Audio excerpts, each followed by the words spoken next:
तस्मै श्रीगुरवे नमः। श्रीचैतन्यमनोभीष्टं स्थापितं येन भूतले स्वयं रूपः कदा मह्यं ददाति स्वपदान्तिकं। वन्देऽहं श्रीगुरु श्रीयुतपदकमलं श्रीगुरून् वैष्णवांश्च श्रीरूपं साग्रजातं सहगण रघुनाथान्वितं तं सजीवं साद्वैतं सावधूतं परिजनसहितं श्रीकृष्णचैतन्यदेवं श्रीराधाकृष्णपादान् सहगणललिता श्रीविशाखान्वितांश्च। हे कृष्ण करुणा सिन्धो दीनबन्धो जगत्पते गोपेश गोपिकान्त राधाकान्त नमोऽस्तु ते। तप्तकाञ्चन गौरङ्गी राधे वृन्दावनेश्वरी वृषभानुसुते देवी प्रणमामि हरिप्रिये। नमो विष्णुपादाय कृष्णप्रेष्ठाय भूतले श्रीमते भक्तिवेदान्त स्वामिने इति नामिने। नमस्ते सरस्वते देवे गौरवाणी प्रचारिणे निर्विशेष शून्यवादी पाश्चात्य वाञ्छाकल्पतरुभ्यश्च कृपा सिन्धुभ्य एव च पतितानां पावनेभ्यो वैष्णवेभ्यो नमो नमः। श्रीकृष्ण चैतन्य प्रभु नित्यानंद श्री अद्वैत गदाधारा श्रीवासादि गौरभक्तवृंद हरे कृष्ण कृष्ण कृष्ण हरे हरे हरे राम राम राम हरे हरे। हरे Krishna.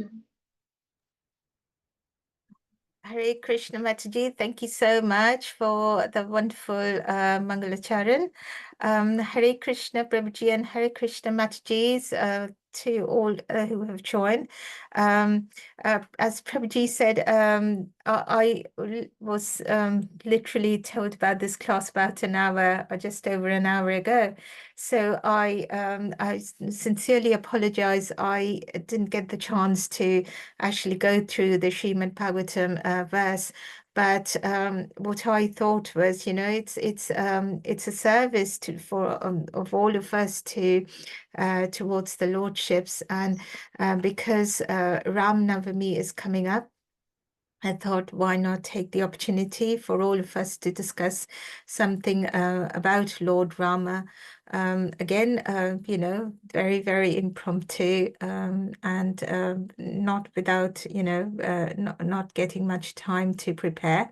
But if I have the permission of all of you, instead of doing the verse today, because Ram Navami is coming up, we can discuss something about Lord Rama, if that is okay with all of you. Yes, Mataji, that will be wonderful. Thank you. Is that okay?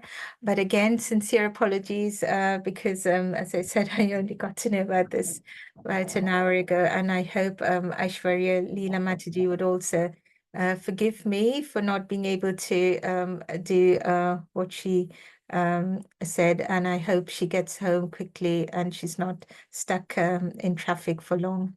But again, as I said, because it's very impromptu, I just remembered, I was just remembering about, some of the things that my Guruji has taught me about Lord Rama.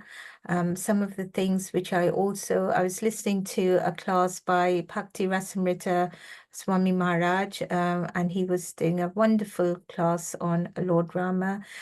So whatever I will be discussing here today, with all your mercies and all your blessings, it is only the teachings of my Gurujis and Maharaj, and hopefully, whatever they've taught, I'll be able to say at least a tiny, tiny bit, and not do any justice to their, and kind of do justice to what they have tried to teach. And if I make any mistakes, please do correct me. It's entirely my fault. So we start the session today. I pay my obeisances to my Guru. Without his mercy, I wouldn't have been able to do this service. To Rasamrita Swami Maharaj, to all the Gurus, the Jagat Gurus, and to Radharani and Krishna and Gauranitai for their mercies, and I seek blessings from all of you.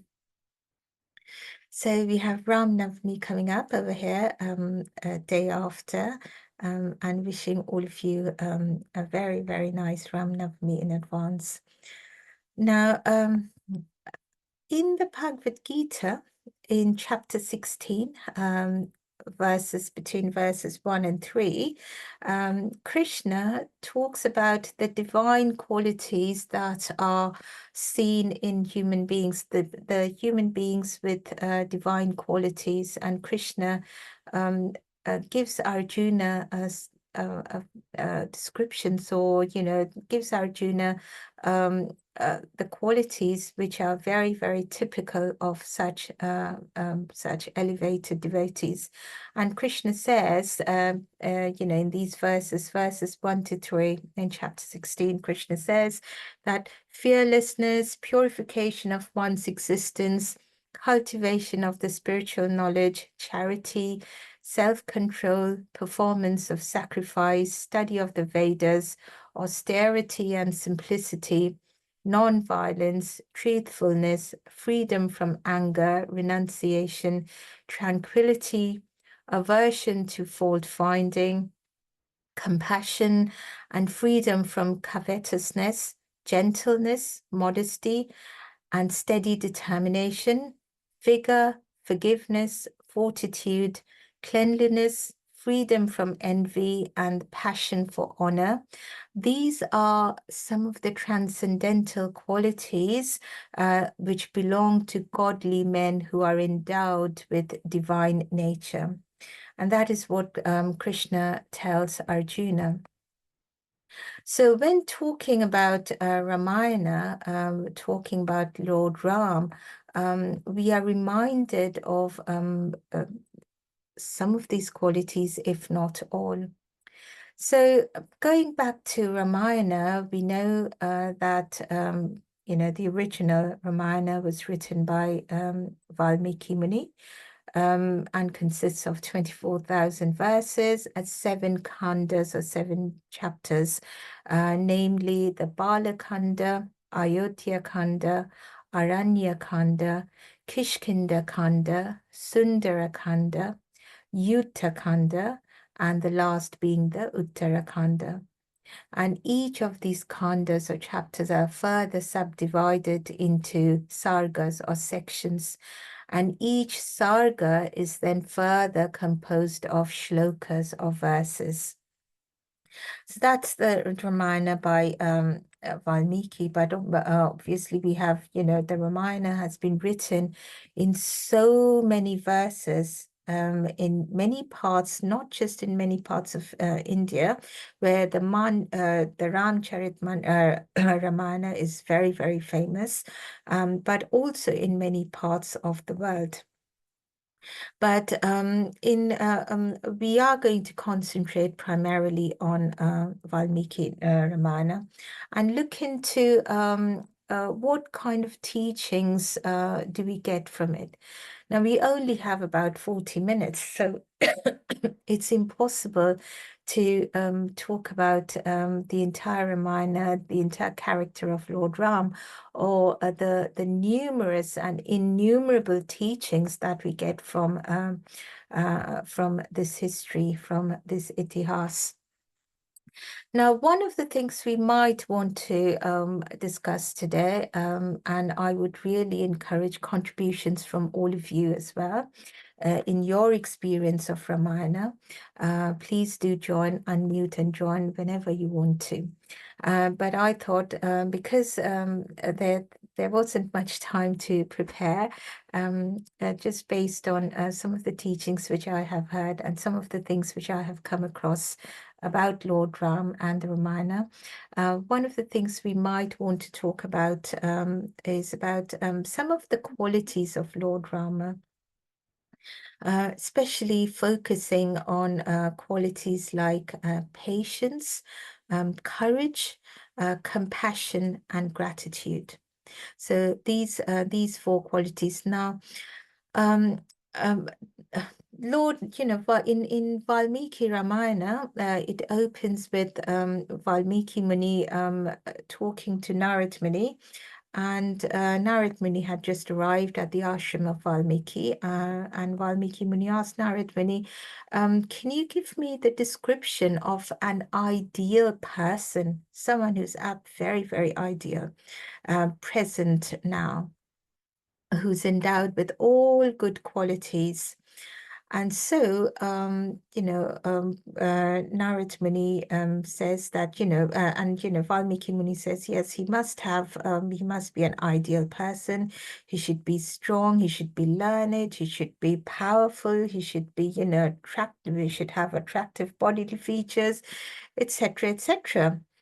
Now, Narad Muni was quite pleased to hear this, and he replied, being very pleased. Narad Muni said, "Yes, indeed, and that even now there is such a great personality who is present here on earth, and who embodies all of the qualities that you have mentioned, and not just that, but he has many, many more qualities, and he is none other than Sri Ram.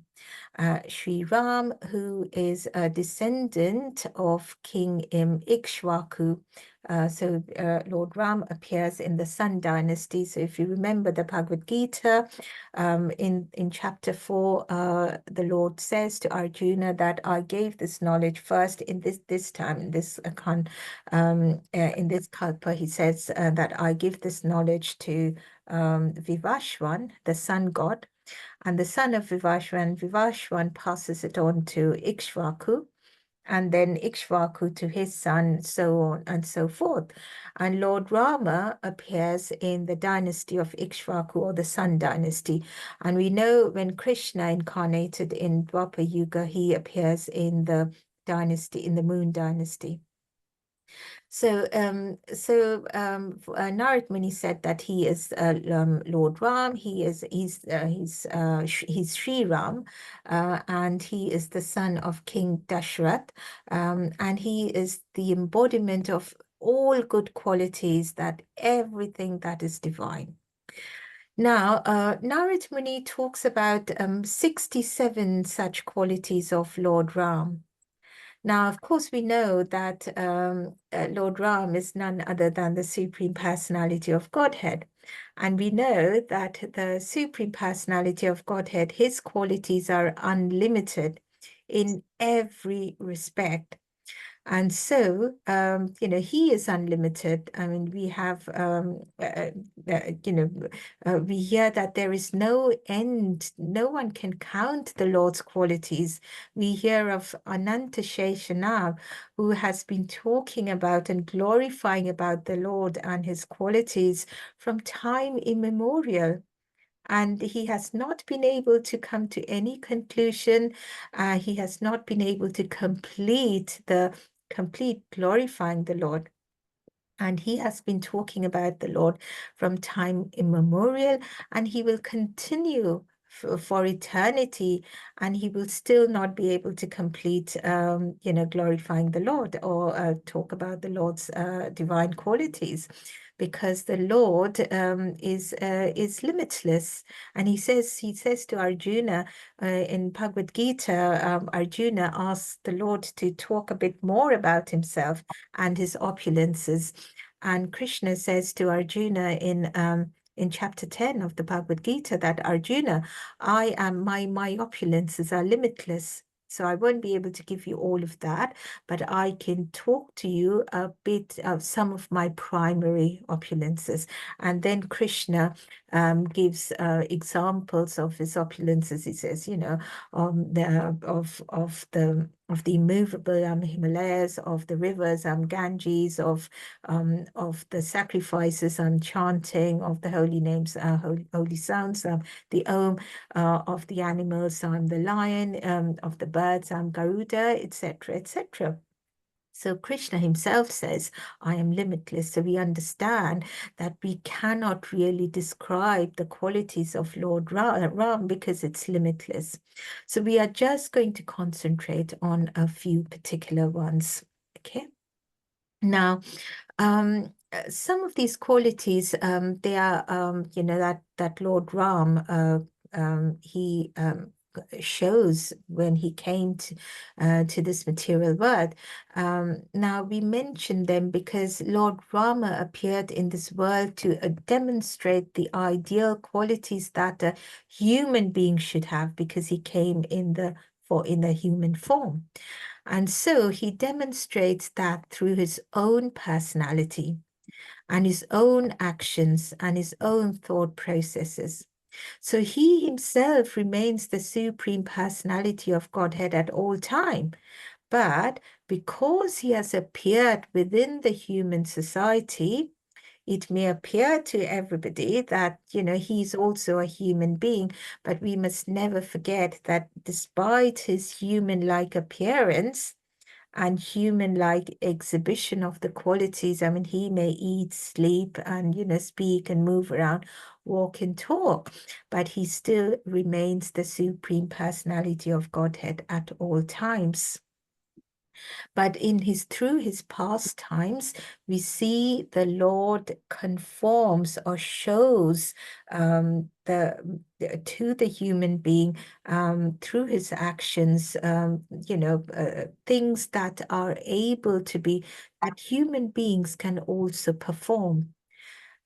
He remains in the human species and he enacts things that could be enacted, that could be performed by a normal human being.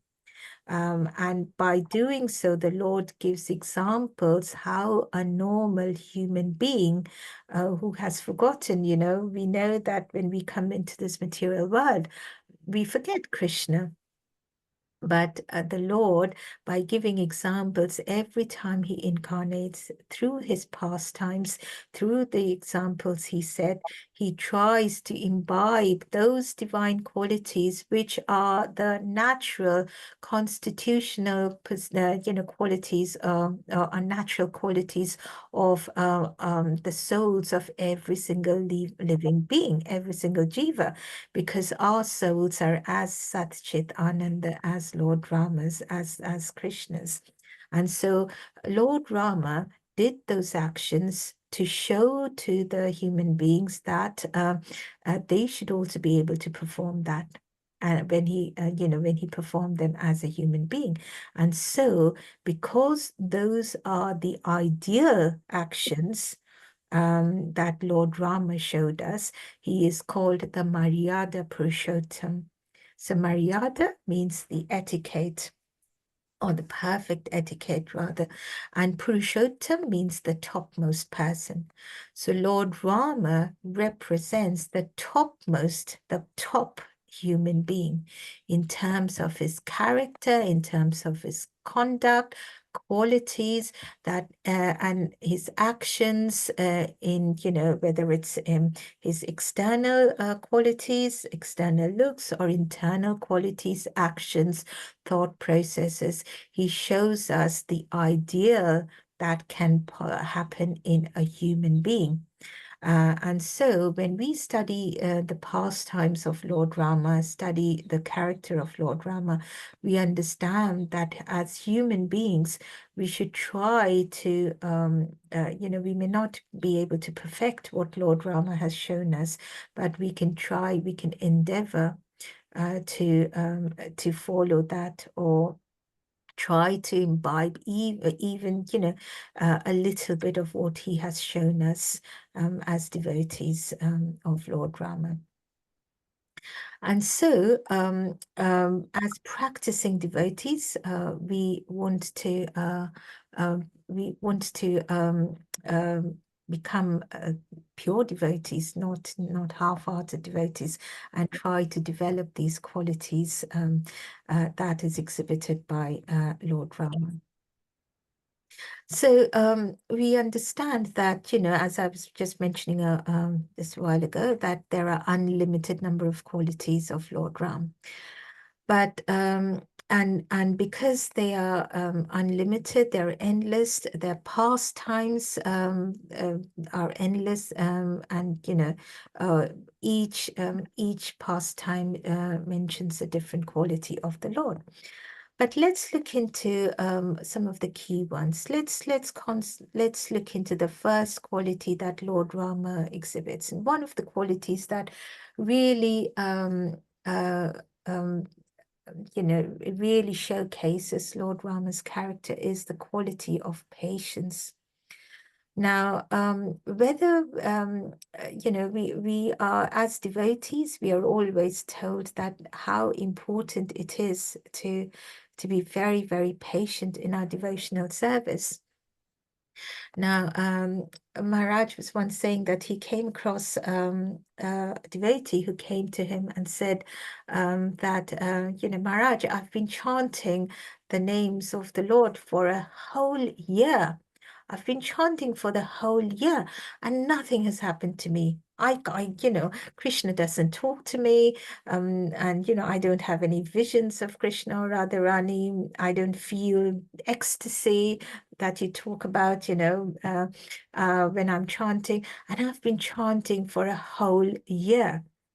And Maharaj said that, everybody around him, everybody was, smiling a bit because, and then Maharaj explained to him that, what about the countless number of birds, the absolutely limitless number of birds when you forgot to chant and you did other things, so many deeds that were not favorable to Krishna consciousness. So what about all those times you had forgotten? So Krishna has been patient with you for such a long time. He had allowed you to forget him for such a long time, and you have only started remembering him for just 1 year, and you're wanting him to come in front of you just because you've remembered him for 1 year. So have patience, and he will definitely answer to your call. So we see the quality of patience is something which is very, very, very important to devotees, and we see that in Lord Rama quite a bit. Now, and Srila Rupa Goswami, he says that amongst the qualities of a true devotee, it is, to advance as a devotee, it is very, very important that one should have the qualities of utsaha. Utsaha means enthusiasm, nishchaya, which means conviction and determination, and dhairyat. Dhairyat means patience and fortitude. And these are very, very, very necessary, particularly as devotees, but not just as devotees, even as ordinary living entities. These qualities are very important. And we must have the ability to endure and wait, for things to happen. We must be patient and not expect results immediately for something which we are expecting results for. Because when we want things very quickly, those that can give us a premature result, and a result which has not fructified properly, and that may not be the ideal result. There may not be sufficient effort and time for that result to become better, and it might actually jeopardize and spoil the outcome. So even in ordinary life, patience is very, very, very important. And so even in the Bhagavad Gita in chapter 10, Krishna, text number 34, Krishna talks about patience and fortitude, and like Shama to Arjuna. And Srila Prabhupada over there in his purport explains what exactly patience means. And he says, and this is a quote from Srila Prabhupada, that when one is fully qualified and yet is humble and gentle, and one is able to keep his balance in both sorrow and in ecstasy of joy, he has the opulence called patience. That is what Srila Prabhupada says. So there are two aspects to the word patience. One is that even when one is completely qualified, fully qualified, he still remains very, very humble. Trinada Pisunichena, Tarura Pishaisnana, Amani Namanadina, Kirtaniya Sadahari. That's what Chaitanya Mahaprabhu says one should be. Very, very humble, like a blade of grass, like the tree. And so one should be, even if one is qualified, one should be very humble. And so we see so many great devotees, so elevated devotees, and we see how humble they are. And yet, we see, some people who are very proud even of a very little achievement that they have got. So humility and patience is one of the things. So the word patience has humility embedded in it. So that is the first quality Prabhupada says. And the second aspect of patience is that one keeps a balance of sorrow and joy. Even in the most turbulent of situations, the most challenging of situation, one keeps a balance between the two. And so Prabhupada says that this is patience. And this is a very, very, important quality. And we see that in Lord Ram, because we see the quality of patience in Lord Ram right from the start. I mean, opulence does not mean just in terms of gold and silver and money and possessions, but opulence of the Lord, truly speaking. I mean, that the Lord, one of the Lord's opulences is wealth anywhere. But wealth is not in terms of just, possessions. But wealth, truly speaking, is the divine qualities that, shows through the character. And we see that Lord Rama is like, Narad Muni tells Valmiki Muni that Lord Rama is like the Himalayas. Sorry, I'm just going to, I think there's a bit of noise coming from somewhere. Is it Urmila Mataji? Shall I mute us? Is it possible to mute yourself, Mataji? Yeah, thank you so much, Mataji. Apologies, yeah. Okay. So we see that Narad Muni says that Lord Rama, he's like the Himalayas in fortitude and patience. And the mountain just remains there, enduring so many things patiently. People climb on the mountains. There's, but nowadays people are just going over there, leaving dirt over there, so many things. But Lord Rama is like the Himalayas. And even in the Bhagavad Gita in chapter 10, Krishna tells Arjuna of the unmoving, I am the Himalayas. Okay, I'm not changing, patiently waiting. And so it is not,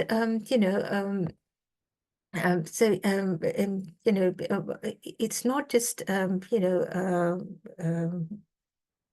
possible to talk about Lord Rama's patience only by this example. There are just so many examples of patience throughout Ramayana. I mean, right from the start, he went into exile for 14 long years, and never once did he actually complain. I mean, we wake up in the morning, and I don't know about you. I mean, we wake up here in London, and every morning we are looking at the weather, and we always moan about the weather. It's a national hobby over here to moan about the weather.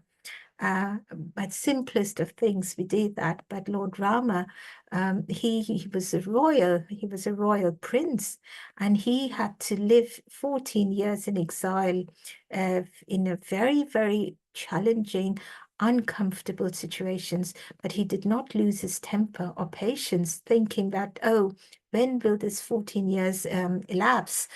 Because I'm just not able to tolerate all of this. And he didn't try to find shortcuts to return to his kingdom. And you know, Pirate, his brother Pirate came to take him back to the kingdom, and Lord Rama said, "No, I can't. This is the promise I have given to my father, and I must follow that." And he endured those 14 years and patiently. That is a very, very different thing to do, you know, being accustomed to so many things. Now, also, you know, we see another examples of his patience when he was waiting on the shores of the ocean um, to reach Lanka, to be able to rescue Mother Sita from the clutches of Ravana. So in the Valmiki Ramayana, it is described that Lord Rama arrives there on the shore of the southern ocean, and he waits over there in the company of the huge army of the Vanaras, or the monkeys. And now these Vanaras of Vanaras, not, you know, I said it in the wrong way. These Vanaras, or the monkeys, we understand that they are just not normal monkeys. They are actually celestial beings, and you know, before the Lord incarnates, the Lord always brings his associates, or the Lord's eternal associates always takes birth at relevant places just to be able to take part in the Lord's pastimes. And we've seen that in Krishna Leela as well, how, you know, everyone, you know, the whole, in Vrindavan, so many, you know, the Lord's eternal associates came, even the Yadavas, the Yadu dynasty, the Lord's associates came, they performed their pastimes for a short time, and then they all went back. The Yadava dynasty was all destroyed because they all had to go back. And they were only supposed to just be part and be in the material world as long as the pastimes of the Lord happen. We see that in Chaitanya Leela, all the Lord's associates, they come, whether it's, you know, right from, whether it's Radharani as Gadadhar Pandit, you know, Lalita Vishaka, we have Lord Brahma as Haridas Thakur, and all the Ramananda Raya, Swarup Damodar, they were all eternal associates of the Lord. All great devotees we have heard in the previous pastimes of either in the pastime of Lord Rama, or Lord Krishna, or in other pastimes. And so these monkeys, they are very, very special. They are celestial beings. So they did have the ability, and you know, Lord Rama knew that, and so they were building that bridge to be able to go over to the other side. And to reach Lanka. Now, over here, we see that many incidents happen. So now Lord Rama was thinking that I have to cross the ocean to go to Lanka, to kill Ravana and rescue Mother Sita. But he did not do that as the supreme personality of Godhead. He could have done that even sitting in Vaikuntha. He didn't have to come to the material world to do that. Even when he came to the shores of the ocean, he didn't have to wait for the Vanara army to build that bridge. He just had to think. I mean, the Lord, it's said in the Shastras that the Lord just wills, and the Lord just willed, and the whole creation happened. So the Lord just doesn't have to do anything. With a tiny, tiny spark of his opulence, he creates the whole entire creation, whether it's the spiritual or the material world. So we can't even envisage, we can't even think the total power of the Lord.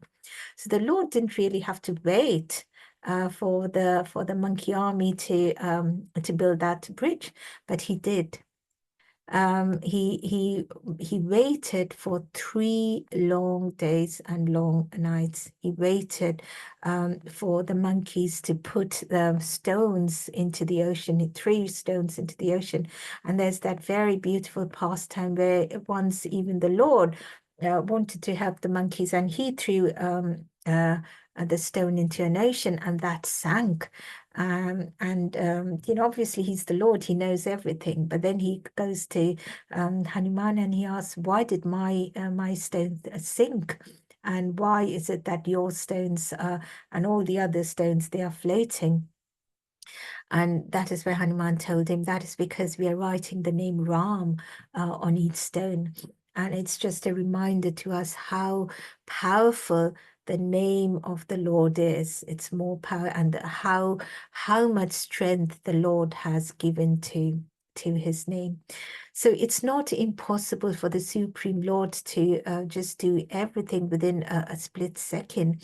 But we see that Lord Rama waited patiently for 3 days and 3 nights.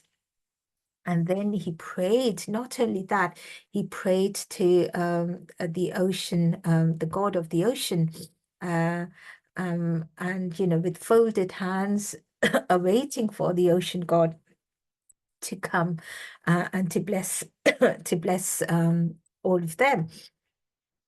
And then we see that when the ocean god doesn't appear, that is when the Lord gets really, really angry. That is when he became furious, because there was only 1 year left. Ravana had told Mother Sita that I'm giving you 1 year and to come to me. If you don't, after a year, I'm going to kill you. Similarly, Bharat in Ayodhya was waiting eagerly for Lord Rama's return. And Bharat had said, there was only 1 year remaining. And Bharat had said, by the end of that 14th year, if Lord Rama is not back, I'm going to kill myself.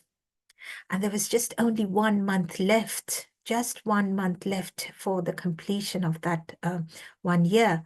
And Lord Rama had to kill Ravana. First of all, go to Lanka, find where Mother Sita is, kill Ravana, to bring Mother Sita back, and then go back to, Ayodhya. So many things to do in just 1 month, and the Lord waiting patiently for the Varna army to build that bridge. And then when he prayed to the ocean god, showing us that for every single thing we have to remember, as we had studied in Canto 2, for the smallest of things, the God, Krishna has appointed a manager, a director, to overlook that, whether it's, parts of our body, whether it's object, the functioning of things, the weather, everything. For the smallest of things that happen in the universe, there is a presiding deity. And we have to be very, very grateful, and we have to pray to the deities and pray to the Lord for giving us a deity to preside over that particular feature, so that that particular object or thing, or the human bodies, that function properly. And Lord Rama is showing the same over here. He doesn't forget to pray to the Lord of the ocean and ask for his mercy to help him in crossing the ocean. But then, because of shortage of time, we can't go into the pastime in details. But we see that the ocean god, he doesn't appear, and that's when Lord Rama gets really, really angry. And he tries to throw the Brahmastra. He throws an arrow into the ocean, and that disturbs the water. And that is when the god of the ocean comes, and he seeks forgiveness unto Lord Rama.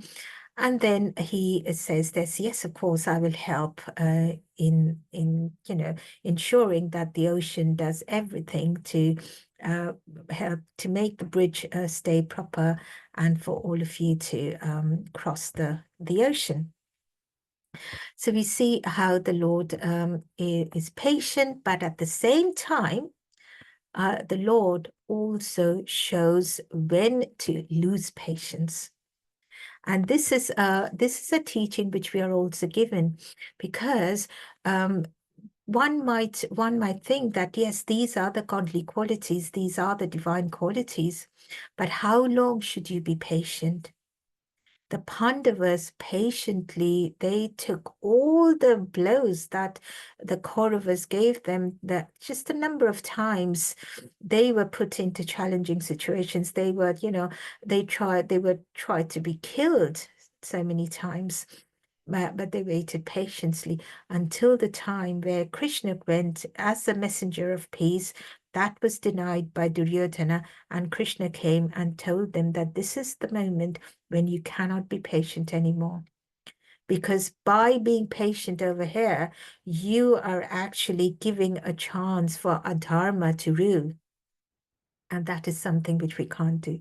So even as human beings, when the by default, we should be patient, but we have to be mindful that we are not giving an opportunity for our dharma to take advantage of our patience.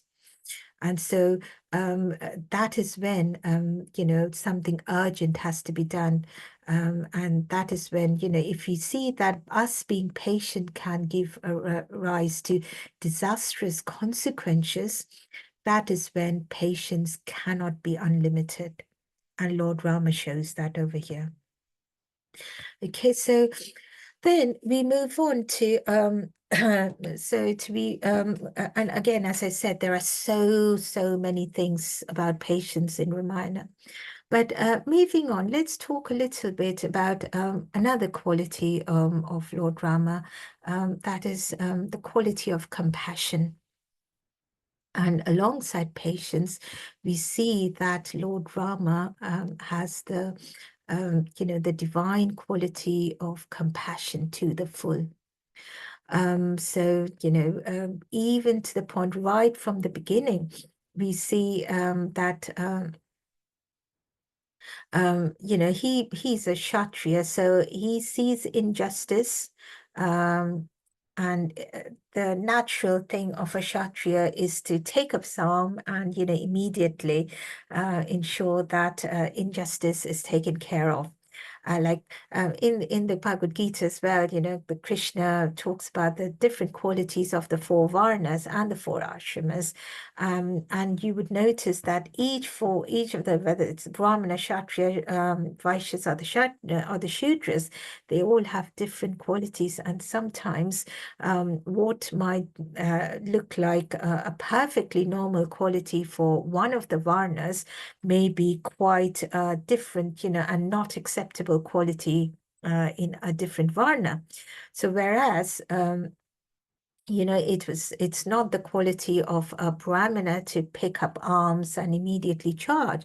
It is absolutely perfect for a Kshatriya to be very, very courageous and very, immediately charge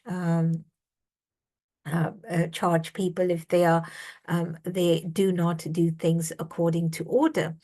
So we see that Lord Rama could have easily done that. But he is full. When he was asked to just leave Ayodhya in a moment's notice. In the morning. In the morning, he was to be coronated.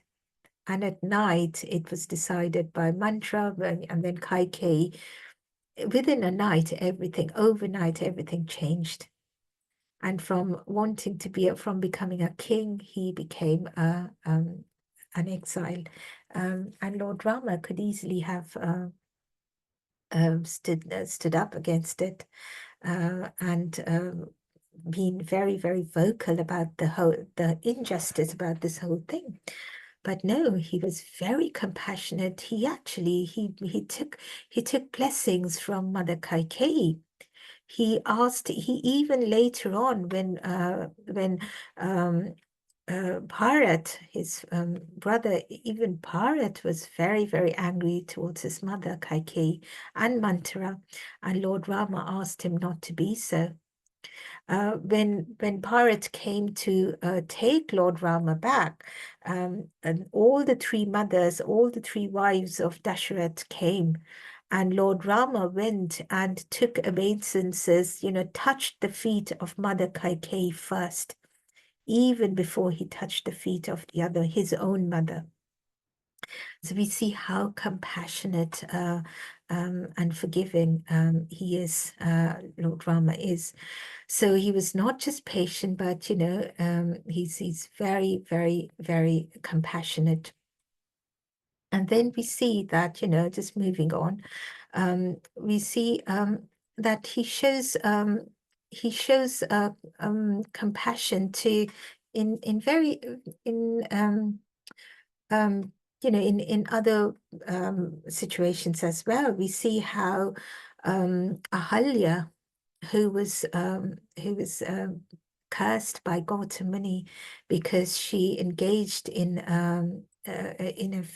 she united with Indra, even though Indra took the form as Gautamuni. Ahalya, right at the end, she just before uniting with Indra, she realized that it was not Gautamuni. She realized and she united with Indra with the realization that she was not uniting with her husband. And so when Gautamuni came, he obviously cursed Indra because it was started by Indra, but he also cursed Ahalya, and she turned into a stone.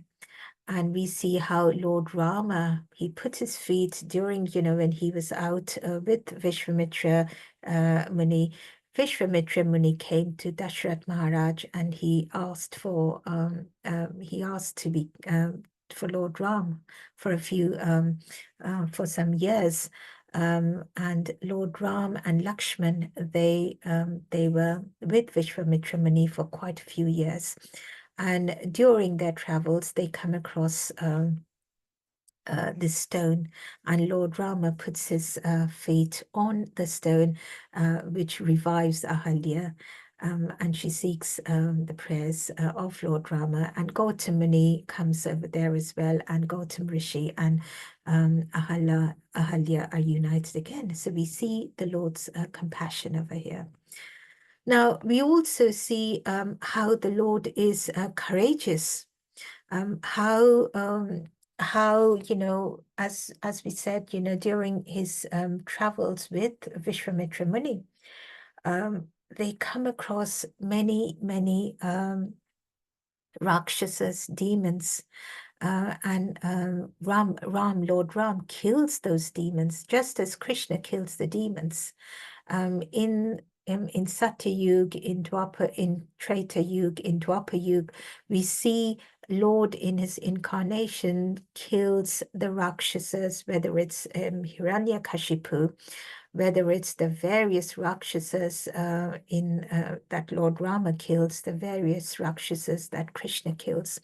Obviously, when we come to Kali Yuga, we see Chaitanya Mahaprabhu also killing the Rakshasas, but that is the Rakshasas within us, because in Kali Yuga, we carry the divine and the demoniac qualities all in one body.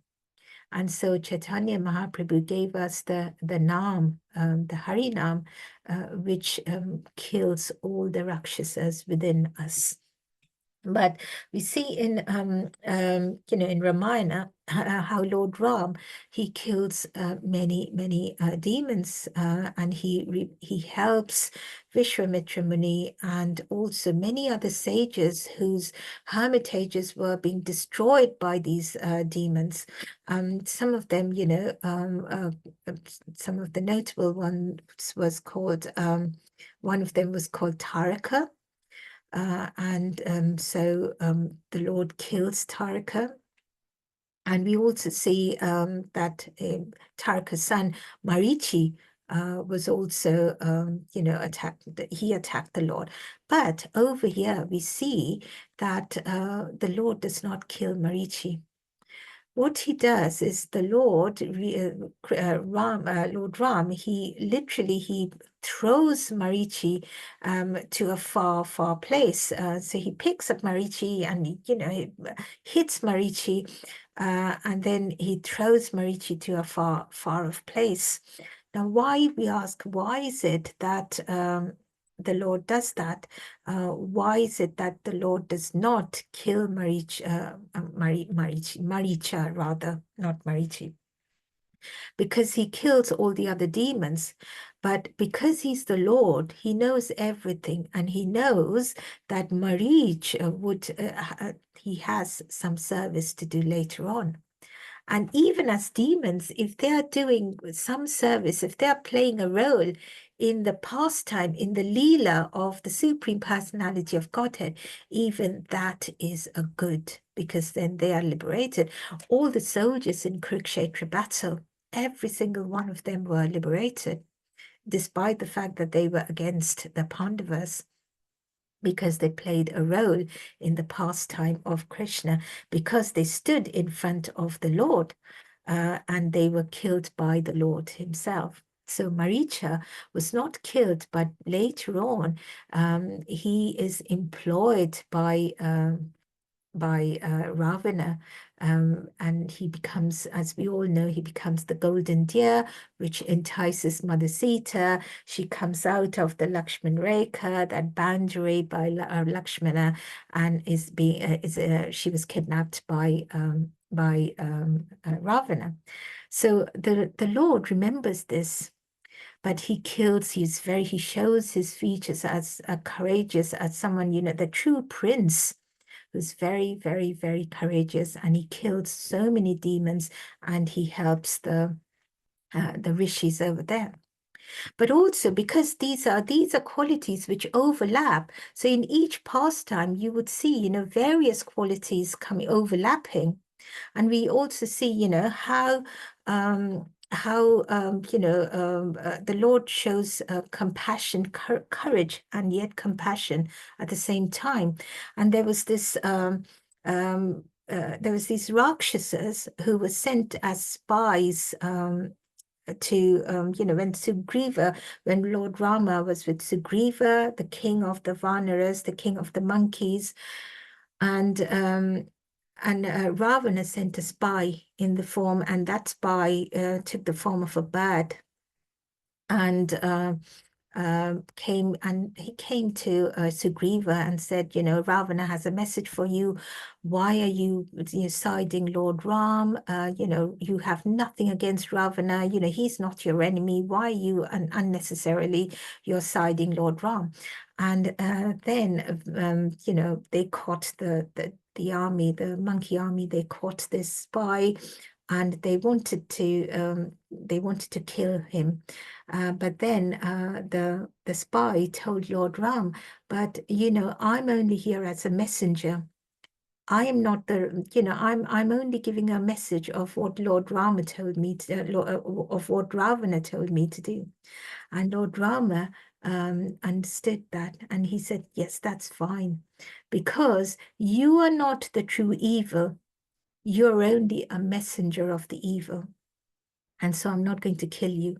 And later on, after the war, he actually takes that bird back, and he releases the bird in Lanka. And even when we see in Mahabharata, we see how that is the reason we are talking about Srimad Bhagavatam. That is the reason we see when we were talking about Vidura, why he feels compassion towards Dhritarashtra, because he understood the true evil was actually Duryodhana. And Dhritarashtra was actually being influenced by Duryodhana. And, the main thing was his blind love. But if possible, Dhritarashtra could be cured of that pure evil. And so Vidura tried over and over and over again to tell Dhritarashtra of what is right and what is wrong.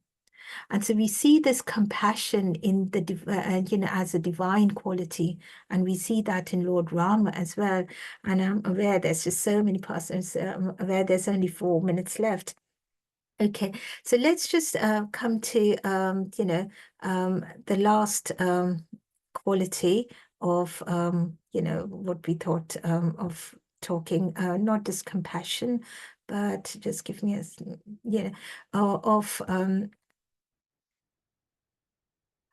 of generosity, of being the ideal king, of giving shelter to everybody. So we see how the Lord treated treated everybody as, he embraced everybody. He was the king. He was the king. And how he, despite being the king, he did not think of anyone to be smaller or lower than himself, and how he never, ever, ever forgot if if somebody did anything for him. Now, one of the greatest qualities of the supreme quality or personality of Godhead is that he loves his devotees.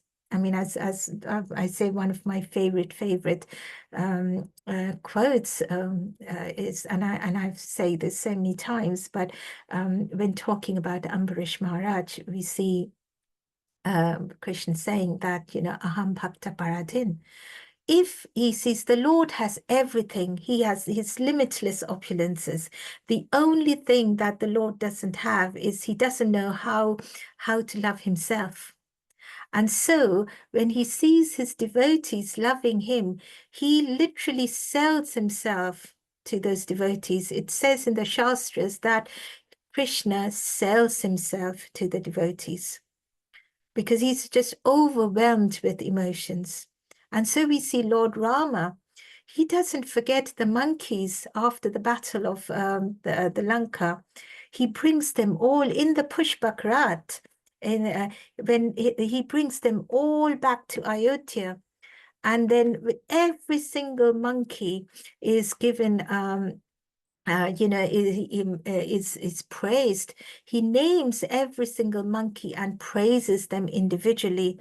And Mother Sita and Lord Rama, he gives them, jewels and, lots of good things, just to show that, just to say thank you to them. He never forgets them.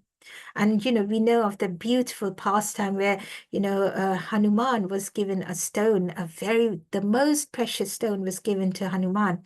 And Hanuman starts biting it. And they all get a bit perplexed. And Hanuman keeps biting it. And then when asked, Hanuman says, but I'm biting it. I just want to, just see what is in the stone. Because anything that does not have Ram and Sita in it is useless for me. It doesn't matter even if it is the most precious stone in the entire creation. If it does not have Ram and Sita in it, it is useless. So Hanuman was biting that precious stone just to see if breaking it, he could see Ram and Sita in it. And that is when we know how Lord Rama says, I'm going to give you, I just want to embrace you.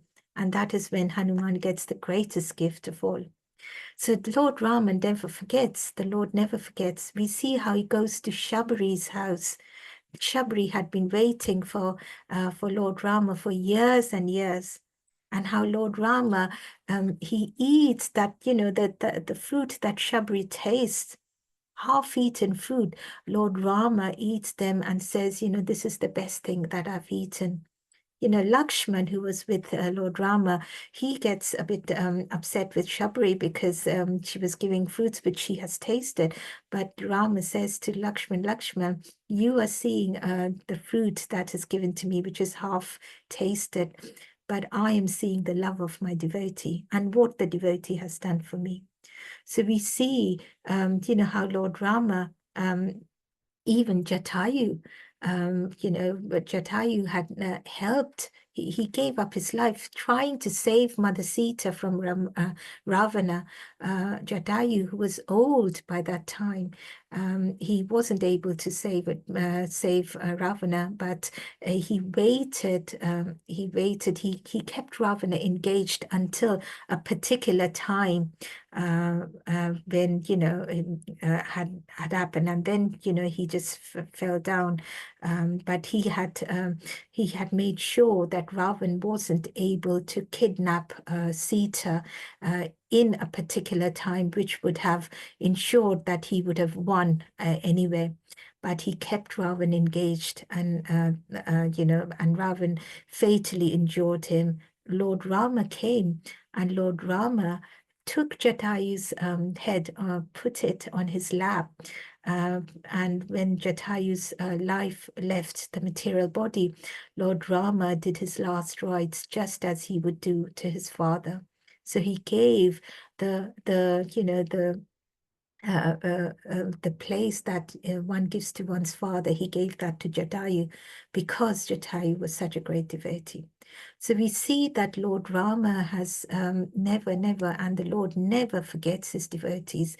And through the qualities of Lord Rama, we see that once again being displayed.